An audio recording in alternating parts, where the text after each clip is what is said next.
Folks, you have to know this. Welcome back to the Bobby Bo Show. Here's the moves it starts with. They play e5, and we have a common variation of the Queen's Gambit. You're going to see this all the time, and I have 2 games for you here today of the same opening. And after c captures d5, they take back with a knight, and you play e4, taking a strong center, both pawns in the center, so they have to go somewhere. This game, they go to f6, and I play e5. Now the knight's under attack, so they go to d5, and I play bishop to c4, and now e6, supporting the knight, and getting ready to bring the bishop out to check the king, or pin the knight to the king. And here I play queen to b3. Now they play knight to c6, and that attacks my pawn that my queen's no longer defending, and I don't even realize it for some reason, and I play knight to c3. But I realize it once they play knight captures d4, attacking my queen, and now I have to go back to d1. And now I've completely lost the slight advantage that I have in the opening by giving up my center pawn, and I'm gonna have to figure out how to turn this game around. So if you think I can make the comeback, hit the like button. And now they play knight to b6, attacking my bishop, and I played bishop to b5 check. And what would you play here? Would you block with the bishop? Would you play c6? Would you take with the knight? If they block with the bishop, I take their knight. And the best move is just to take here, because after I take back, we can trade queens, and now I can't castle. They're up a pawn. They can play knight to d5, defending the pawn here, preventing the fork. And black is better off, and they're probably going to win the game. But instead, they played c6, and I went back with my bishop. And now bishop to e7, getting ready to castle. And bishop e3 attacks the knight. They take the bishop, I take back with the knight, and here they should trade queens again and just go into a slightly better endgame that they should be able to convert easily if they know what they're doing. But they castle, and I play queen to c2, preventing the queen trade. They play knight to c4. This attacks my pawn, and I'm not sure if I noticed this because I castled here. And instead of taking the pawn, they took the bishop, which is apparently just as good, because after I take back, these 2 pawns are really weak, which also weakens my king. But one thing I have going for me is now I have an open file for my rook, which may or may not be important later. And now they play bishop to c5, attacking the pawn and x-raying my king. I defend it with queen to c4, and now queen to b6 adds another attacker and hits the b2 pawn. And I play rook to f3 to defend the pawn. This also lets me bring my rook over to attack the king, and allows me to double my rooks up. And now they make a huge blunder and play f5, attacking my queen. But what's the best move? And of course, it's the brilliant en passant. And after the rook takes back, the game is completely even, maybe even a slight advantage for me. Their rook and bishop haven't moved yet. I'm almost done developing, and their king is not as safe as they might think it is. So now I bring my rook over, and they play bishop to d7, getting ready to finish development, but it's almost too late. And now I want to take this rook, but when I move my rook away, they can take this pawn with check. So first I play knight to a4 to attack the queen and the bishop, and after the queen moves, now I trade bishop for knight, and then I take the rook. And now I've opened up their king, and I have some attacking chances. So I take the pawn with the rook, and what would you do here if you were them? I'm threatening to play queen to g4 check, so they should play e5, so the bishop defends the square. But instead, they play rook to f8, and now it's getting pretty close to winning. I play queen to g4 check, king has to go to h8, and queen to f4 is apparently the best move here. But I took the rook, and after they took back with the queen, I played queen to d4 check, they have to block with the queen, and now I played a great move, queen to d6. And this does 3 things. First, it's threatening the bishop, so the queen has to defend it, and if the queen ever moves, I have checkmate right here, and I'm also threatening to play queen to b8 check, and then take the pawn. They play a6, and now I play queen to b8 check, and after they block with the queen, I take the pawn. Now they play queen to c8, offering the queen trade, and I like the queen trade because after we trade queens, you'll notice that they have 4 pawns, and they're all disconnected. I'm up a pawn, and my pawns are connected. So this should be a winning endgame now, I just have to play it right. So here we go, bring the knight up to attack both the pawns. They defend it with the bishop, and all they have is a light square bishop, so I just had to put my pawns on dark squares so they can't attack my pawns. So here we go, put the pawns on dark squares, defend the knight, put it back on a good square, defended by the pawn here, and it's in the middle of the board. And now we bring the kings to the middle, put the pawn on a dark square, bring the king up to attack the pawn, and now we just bring the other pawns up on dark squares, trade the pawn off, and now I have an outside passed pawn that they have to be worried about. King f5, bishop to f3, and they wish I would take this because if I took it, they would have a pawn that I can't stop.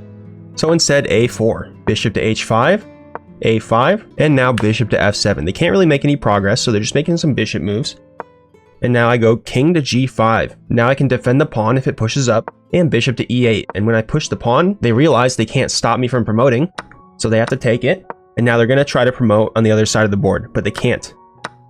We trade pawns. I go back to the middle to take the pawn. Now they have an outside passed pawn, but my knight's going to stop it. And I'm just going to bring my king up and bring the pawn with it. Now when my king is on the 7th rank, it defends all 3 of these squares, and the pawn can just walk right up. This comes with check, so they have to move their king. And now I'm about to promote.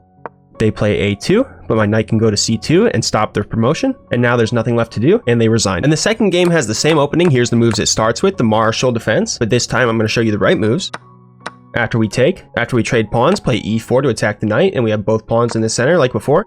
Now they go to b6, and now knight to c3, e6, knight to f3, bishop to b4, pinning my knight to the king, and I'll attack it with the pawn. They'll trade pieces, and now I have 3 strong pawns in the center of the board, and this is a good opening for me so far. Engine says almost +2, even though it's even material, just because of my strong central control.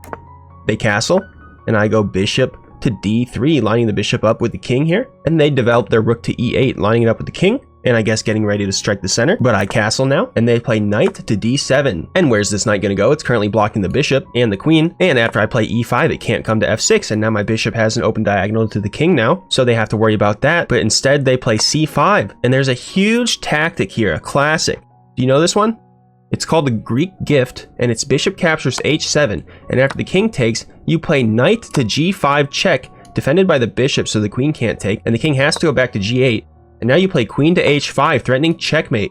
And here the best move is knight to f8, but you have queen captures f7 check, king has to go to h8, and now you're just going to bring your rook over and bring it up and over, and checkmate the king, and they can't stop it. They have to give up more material, so you're about to win the game. But somehow I missed this, even though I'm always looking for it, and instead I played queen to c2, because this is my usual development move, getting ready to take here, and they play queen to c7, and this is a mistake because now I just take the pawn. King goes to h8, and now I should just bring the knight up to defend the bishop and threaten to take here, but instead I just bring the bishop back, and I'm still winning, but not as good as I could be.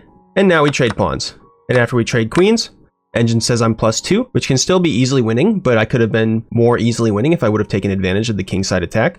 And now knight to d5, that's a good square for the knight, very strong, controls a lot of squares here, so I play bishop to d2 to stop them from coming forward. And now b5, getting ready to develop the bishop. I bring my rook to b1 to attack the pawn and line it up with the bishop, so a6 to defend the pawn. Bishop e4 to pin the knight to the rook, and they support the knight with knight to b6. I bring my other rook to c1 so it's on the open file. I want to bring it up to c7 so I can attack this pawn and threaten to checkmate the king. Very powerful to have your rooks on the 7th rank. And they play bishop to b7. I play bishop to b4, putting the bishop on a strong diagonal, and they don't like that, so they take it with their knight. And I could take with the pawn here, but that would lose my bishop, so I have to take the bishop here, attacking the rook and still attacking the knight. And what would you do here? Would you move the knight or the rook?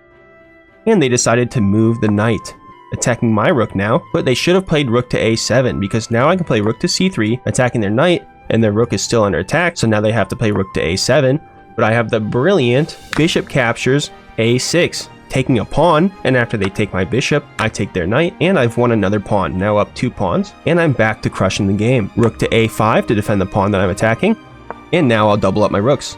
Knight to d5 puts the knight back in the center and gets ready to bring the rook over to b8 to defend the pawn, but now I can take it, and after they take on a3, I can finally bring my rook up to b7, threatening to take. And now with their rooks doubled up, they're trying to threaten me with a back rank checkmate, but I play knight to g5, and this is the attack I should have been going for all along, but better late than never. And after g6, I can take the pawn here, and they'll go to g7 with the king, and I'll go back, checking the king. They'll attack my knight with king to h6, and I'll support it with h4, getting ready to checkmate, so they have to go king to h5, and now just rook to h7, and they resign, because when the king goes to g4, it's basically checkmate, not yet, but I'm controlling all of the squares around the king, and all my pieces are ready to checkmate, and there's no way to stop it, so they just resigned. And those are the games. If you like these commentary videos, let me know in the comment section by leaving a comment, and hit the like button if you enjoyed it. Thanks for watching the Bobby Bo Show. Have an excellent rest of your day.